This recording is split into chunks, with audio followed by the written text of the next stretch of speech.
Hello viewers, আবারও হাজির হয়ে গেলাম নতুন আরেকটি রেসিপি নিয়ে। বিয়েবাড়ির গরুর মাংস এত ভালো হয়, এত মজাদার হয়। কেন এত মজাদার হয় সেটাই আপনাদের সাথে আজ আমি শেয়ার করব। বাবুর্চির হাতের সেই গোপন রহস্যটি আপনাদের সাথে আজ আমি শেয়ার করতে যাচ্ছি। তো চলুন দেখে আসি কিভাবে বিয়েবাড়ির গরুর মাংস এত মজাদার হয়। আমি এখানে গরুর মাংসটা খুব ভালোভাবে ধুয়ে নিব। মাংস থেকে রক্তটা আলাদা করে নিব, যেহেতু মাংসতে প্রচুর রক্ত থাকে, তাই আমি ভালোভাবে ধুয়ে সেই রক্তটা বের করে নিব। আর যদি কোনো ময়লাও থাকে সেটাও আমরা বের করে নিব। এভাবে ধুয়ে ভালোভাবে হাত দিয়ে কুচলে ডলে এভাবে মাংস থেকে ময়লাটা বের করে নিব। এখন পানিটা ঝরিয়ে ফেলছি।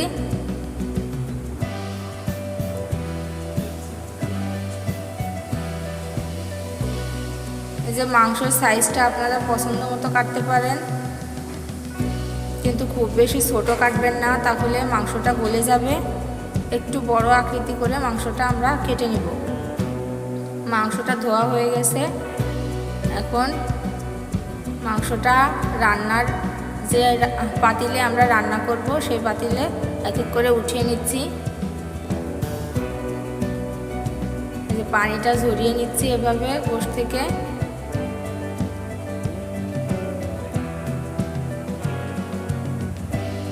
এখন মাংসতে পেঁয়াজ কুচি দিয়ে দিলাম, দিয়ে দিচ্ছি চুই ঝাল, এখানে রসুন কুচি দিয়ে দিলাম,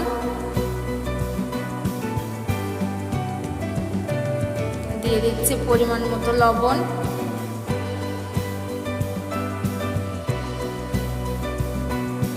আর এখানে রান্নার রেগুলার সয়াবিন তেল অ্যাড করছে।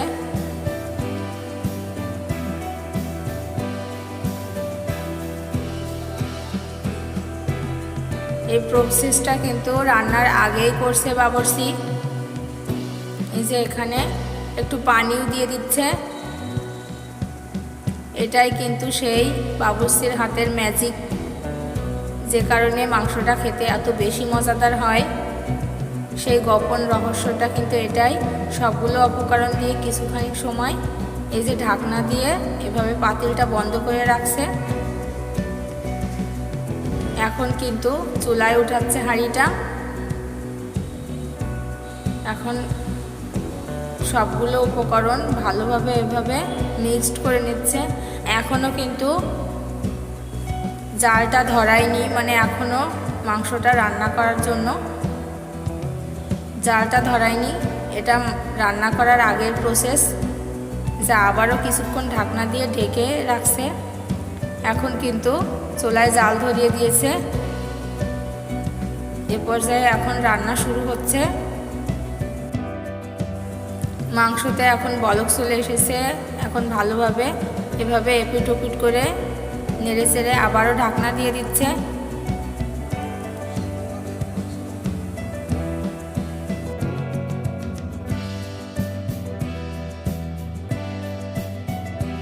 আবারও ঢাকনা খুলে দেখছে যে মাংসটা সিদ্ধ হয়েছে কিনা। যতক্ষণ না পর্যন্ত মাংসটা সেদ্ধ হয় ততক্ষণ পর্যন্ত কিন্তু এভাবে ঢাকনা দিয়ে ঢেকে মাংসটা সেদ্ধ করে নেবে। আর খানিকটা পরপর খুন্তি দিয়ে ভালোভাবে মাংসটা এভাবে নেড়ে চেড়ে নিতে হবে, যেন পুড়ে না যায়। এখন দিয়ে দিচ্ছে বাটা মশলা, আদা বাটা দিয়ে দিল, পরিমাণ মতো আদা বাটা দিয়ে দিল, দিয়ে আবারও খুব ভালোভাবে নেড়ে চেড়ে দিচ্ছে।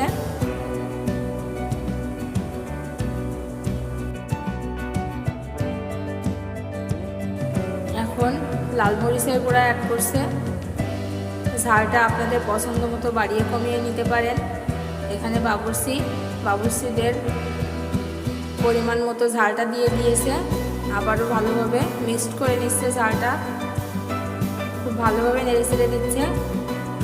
তো ভিউয়ার্স, এরকম নতুন নতুন ভিডিও পেতে প্লিজ আমার চ্যানেলটি সাবস্ক্রাইব করে দিবেন। ভিডিওটি স্কিপ না করে পুরো ভিডিওটি দেখার অনুরোধ রইল। এখানে গরম মশলার গুঁড়া দিয়ে দিচ্ছে বাবুর্চি। গরম মশলার গুঁড়াটা দিয়ে আবারও খুব ভালোভাবে খুন্তি দিয়ে নেড়ে চেড়ে দিচ্ছে।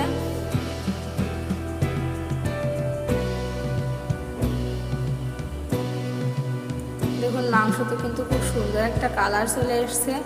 এখনো কিন্তু মাংসতে কোনো হলুদ অ্যাড করা হয়নি, তারপরেও কিন্তু মাংসতে কত সুন্দর একটা কালার চলে এসেছে, দেখতেই পাচ্ছেন।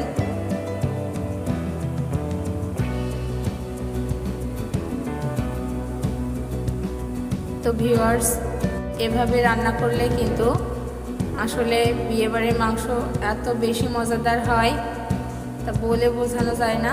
এ পর্যায়ে কিন্তু এই যে হলুদের গুঁড়াটা অ্যাড করলো, একদম শেষ স্টেপে যেয়ে কিন্তু এই হলুদের গুঁড়া অ্যাড করছে। এই যে হলুদের গুঁড়াটা আবারও খুব সুন্দরভাবে এপিট ওপিট করে মাংসের সাথে মিশিয়ে নিচ্ছে।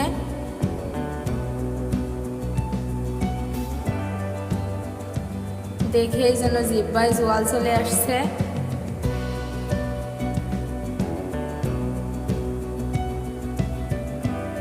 শেষ পর্যায়ে কিন্তু খুব ভালোভাবে খুন্তি দিয়ে নাড়তে হবে যেন তলায় লেগে না যায়, পুড়ে না যায়, তাহলে মাংসের স্বাদটা নষ্ট হয়ে যাবে, তেতো হয়ে যাবে। এ পর্যায়ে কিন্তু রান্নাটা কমপ্লিট হয়ে গেছে। হাঁড়িটা চুলা থেকে নামিয়ে নেওয়া হয়েছে। দেখুন গোশের কালারটা কি সুন্দর এসেছে, দেখতে কত লোভনীয় লাগছে। আসলে দেখেই বোঝা যাচ্ছে কত সুস্বাদু ছিল বিয়েবাড়ির মাংসটা। এখানে কিন্তু জিরাটা হালকা টেলে নিয়ে গুঁড়ো করে তারপর মাংসের ভিতরে অ্যাড করা হয়েছে। জিরা গুঁড়িটা দিয়ে আবারও কিন্তু খুব ভালোভাবে এভাবে নেড়ে চেড়ে দিচ্ছে মাংসের ভিতর। সব মাংসের ভিতরে যত জিরার গুঁড়িটা ঢুকে যায় সেজন্য খুব ভালোভাবে এভাবে নেড়ে চেড়ে দিচ্ছে খুন্তি দিয়ে।